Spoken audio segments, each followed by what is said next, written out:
ChatGPT is Gen Z's therapist, providing instant validation for every self-destructive thought one could have.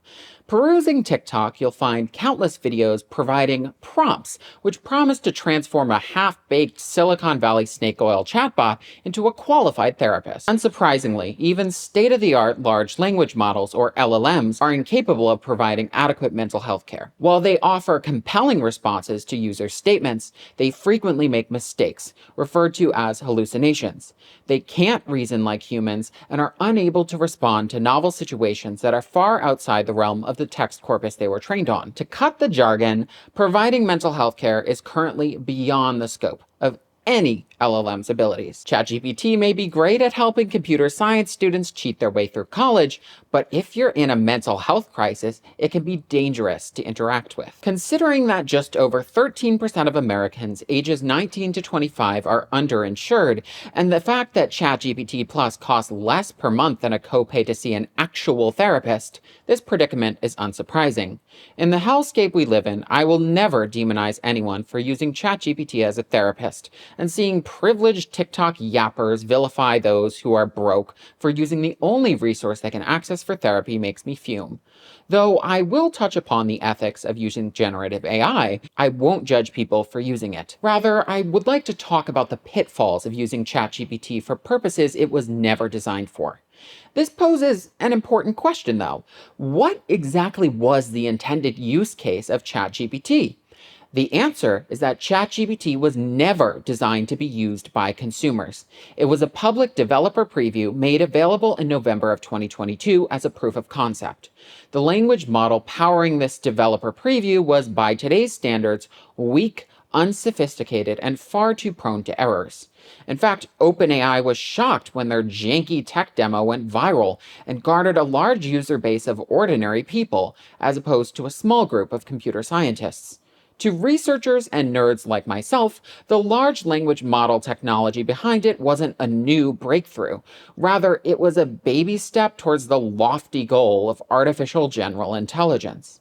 Prior to its release, I had already used OpenAI's sandbox demos of the older GPT-2, which is ChatGPT mutatis mutandis, to generate wacky recipes and interesting short stories before quickly getting bored of it.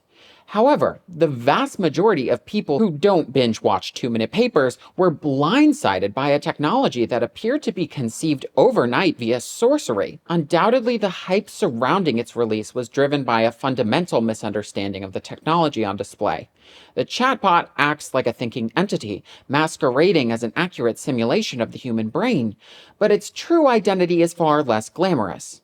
As many have stated before, it's merely a flashier implementation of the tech behind Google Translate and your phone's predictive text keyboard. Researchers and executives at OpenAI observed how common folk use their technology, and from their Silicon Tower devised strategies to combat abuse of their systems and roadmaps to monetize a product that, to this day, has never turned a profit due to the exorbitant costs of developing and powering it. I recall a Wall Street Journal podcast episode from the first few months after ChatGPT's release that discussed how OpenAI was initially very reserved when it came to giving it a human-like personality. At the time, ChatGPT responded to prompts as a robot would, frequently reminding users who tried to ask it personal questions that it was an AI-powered chatbot that was incapable of having opinions or feelings about things. Today, it responds to every prompt in an overly casual, sycophantic manner, interrupting the flow of the text it's spitting out with inappropriately placed, unnecessary emojis. The obnoxious personality implemented in recent updates, likely because it increased response quality ratings and time spent on OpenAI's platform in A/B testing, made the tool polarizing even among those most dependent on it. ChatGPT dependency is well documented on its eponymous subreddit, whose members use the chatbot for things that it is incapable of doing. There we can see how it becomes the de facto psychologist for its most chronic users. Here's a nonsensical post that I found after only 10 seconds of searching. This Redditor encouraged others to ask ChatGPT for estimates of their IQ, personality traits, and potentially a diagnosis of autism and/or ADHD if deemed appropriate. Of course, ChatGPT is not capable of producing a true answer, and being diagnosed with autism and having one's IQ estimated through a psychic reading or astrology would yield assessments of comparable accuracy. I bring this post up because the replies under it illustrate just how much faith ChatGPT users have in the product's responses, even when there's compelling evidence that the responses are inaccurate. For example, nearly everyone who posted their responses were bestowed with high IQs by ChatGPT. Anyone who knows basic statistics understands just how potentially inaccurate these IQ estimates, all of them 120 or above, are. You can easily quantify the odds by taking the approximately 10% chance of having an IQ of 120 or above and raising it to the 200th power, which represents roughly how many people replied. The odds are 1 in 270 quatervingitillion that they all have what psychologists refer to as superior IQs. I had to ask ChatGPT to put that number into words, but you don't have to worry about the accuracy of its answer because the probability is effectively zero. Obviously, ChatGPT is pulling these responses out of the thin, stale air in some data center using more energy than an island nation. Despite this, one Redditor implied that the answers are correct and that they're a product of sampling bias. Highly intelligent people are overrepresented on forums like this, claimed this Redditor. I second this, said another Redditor, chiming in. The true answer is that ChatGPT is very good at flattering and misleading its users. As someone correctly stated in the thread, I'd wager 80% of users here will have the same bootlicking from their ChatGPT. ChatGPT's text generation method, which is predicting the next token, causes hallucinations, and the way its underlying model is refined can exacerbate these issues. The quality of responses are, in part, assessed by user feedback, which makes ChatGPT completely unreliable for any kind of psychological assessment. I'm confident that responses stating users have lower than average IQs and personalities high in neuroticism, for example, are less likely to be served to users. This is because responses similar to them are more likely to be downvoted when the application asks for user feedback. This may be a good explanation for how certain obsequious traits seen in ChatGPT responses became so widespread. Its users likely engage with it more when it's flattering and validating. Moreover, convincing but incorrect responses will always be preferred over correct yet unconvincing responses when a response can't be verified. If a more subjective answer must be informed by expertise, a user can't easily get a second opinion. This is what makes ChatGPT so dangerous when it assumes the role of a mental health professional. Trained therapists receive advanced degrees and certifications and adhere to certain procedures and diagnostic criteria when approaching the variety of mental health conditions their clients experience. In the eyes of a layperson, ChatGPT appears to be able to give comparable responses to those of a trained therapist, but it doesn't have a PsyD. With little tailoring to a specific field, ChatGPT relies on the quality and scope of its training data to mimic what an appropriate response to a prompt may sound like. Though OpenAI has not revealed what data they trained their models on, we know that it includes all sorts of copyrighted material acquired by the company through dubious means, so it's safe to assume there are countless textbooks and piles of research paper in its dataset influencing some of its responses. However, ChatGPT's dataset also includes pretty much anything OpenAI could scrape from the clear web. Alongside the expert work of trained psychologists, the language model was fed piles of junk text, including every bad reply from aspiring Mensa members on Reddit, content farm responses from sites like Quora, and millions of blog posts written by unqualified charlatans who regularly spout misinformation. The dataset also includes lengthy passages of deeply harmful text, which cover a broad range of disturbing topics. Privileged Westerners can only enjoy a relatively safe chatbot experience because workers in Kenya were paid $2 per hour to refine ChatGPT, becoming traumatized as they sorted through horrific data just so that the language model doesn't regularly spew hate speech and other abhorrent language. This instance of exploitation highlights one of the many ethical concerns of using generative AI for our personal needs. Most internet discourse focuses on the environmental costs of using language models, but as YouTuber Simon Clark points out, its impact on the climate crisis is decontextualized by many. I often hear statistics about how language models use a certain amount of water to generate each response, or that these interactions use enough electricity to power household devices for minutes on end. But these comparisons are often utter failures of climate science communication. For example, one misleading infographic I saw showed that the energy required to power a chatbot could power 6 light bulbs, if I recall correctly, for a brief period of time. It clarifies that the example was calculated using LED light bulbs as an example, which are highly efficient. Intentionally misleading or not, this illustration is pernicious. We were raised to turn off the lights when we left the room because our childhood homes were lit by power-hungry incandescent bulbs. Most adults today don't understand that if you have LED light fixtures, you could leave your lights on 24/7 year-round with a minimal impact on your electric bill. Additionally, all reports about the water consumption of data centers only apply to those without closed-loop systems, and these newer systems are increasingly more common and recycle the water used to cool servers. Moreover, with each advance in generative AI comes reductions in the resources needed to train and run a model. High-end desktops can already run modern language models locally, requiring no cloud services, and it's clear that this is the future of consumer-facing AI. Lightweight models that are efficient and don't require huge data centers to run them. Using generative AI does impact the planet, and its impact is harmful and significant.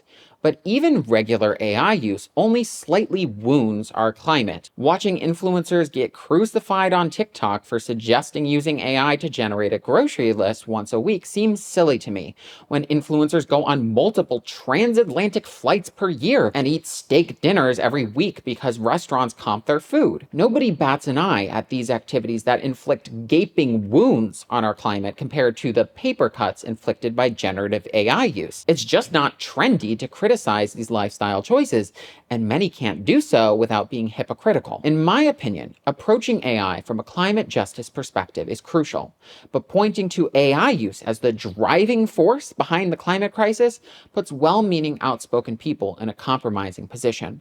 They make it far too easy for obnoxious tech bros to tear apart their alarmist talking points. The most acute ethical dilemma raised by widely used AI models is that they are developed behind closed doors by big tech companies with dubious motives, and are trained on data these companies have no rights to use. Though current AI models are only capable of producing very banal writing, images, and analytical reasoning, future AI technologies could pose an existential threat to creatives and professionals alike. In the case of AI therapy, all sorts of startups and established healthcare technology companies are amassing datasets of psychotherapy research, and there's talk that transcripts of private therapy sessions could be used to train models in the future. AI models are already used to transcribe doctors' visits in healthcare settings, despite the proven danger that their hallucinations pose to the integrity of patient records.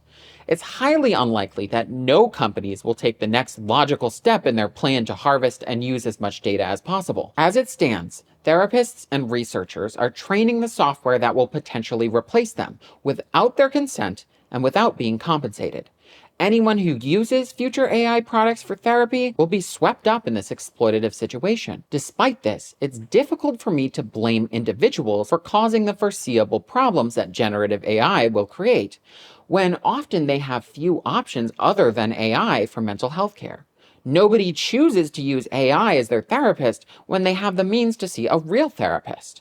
For 122 million Americans who live in a mental health professional shortage area, they may not have any other options.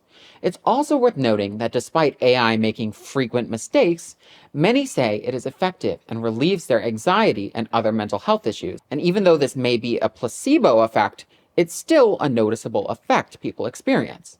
My concern mainly applies to people who are experiencing delusions or psychosis, or those who are simply unreliable narrators with warped perspectives of the situations in their life, and ChatGPT feeds into their unhealthy beliefs and counterproductive actions. I think it would be rash to scold people for using AI as a last resort. The public is also being let down by regulators who are failing to protect their constituents here in the US. It is fully within the powers of the government to mitigate any current or future harm that AI and big tech companies pose to workers and consumers alike. But millions in lobbying dollars spent by megacorporations stand in the way of passing proposed legislation. Ultimately, the strongest feeling I have towards the countless people who use ChatGPT for therapy or even friendship is sadness. Seeing people on TikTok in a position where their only opportunity to talk with someone about their feelings is chatting with an AI model is eye-opening. You often hear people talk about the American loneliness crisis, but witnessing its effects, even through a screen, is quite harrowing. The reactions that others have to these situations is also revealing. These AI users, rather than receiving compassion, face mockery and even anger from those who claim to stand up for society's most vulnerable members. These jerks say those who use AI out of desperation are inferior in every respect to them, and talk about AI use by lonely young people and catastrophes caused by rising global temperatures in the same breath, which is very uncharitable to say the least. This is the same crowd that complains about the lack of third spaces and makes constant posts about mental health awareness, by the way. It's clear that these people are self-righteous bullies and refrain from empathizing with those who aren't still on their parents' gold health insurance plan. Though the dangers of using AI for therapy are clear, many companies behind chatbots like ChatGPT have no desire to prevent people from using their products in this way. The usage of generative AI for therapy will only increase as the technology gets better at producing responses that emotionally resonate with users of these products. Besides, the cat is already out of the bag, and big tech has no intention of doing anything about this. They must be forced to take action. Safeguards need to be mandated by law to prevent the most dangerous consequences of AI improperly treating mental health issues from occurring, and severe penalties for negligence must also be established to create a negative incentive that will motivate companies to adopt more ethical ways of developing AI. Without these regulations, companies are free to make irresponsible and harmful decisions. We need this regulation implemented in the US as soon as possible, but it's safe to say this will not happen for at least the next 3 years. In the meantime, all we can do is be outspoken, vigilant, and do our best to stay informed while hopefully avoiding dangerous AI products while we still can. Anyways, I'm Robert Tolpe, and if you enjoyed this video, don't forget to like, comment, share, and subscribe, and I hope you have a good week. Bye-bye!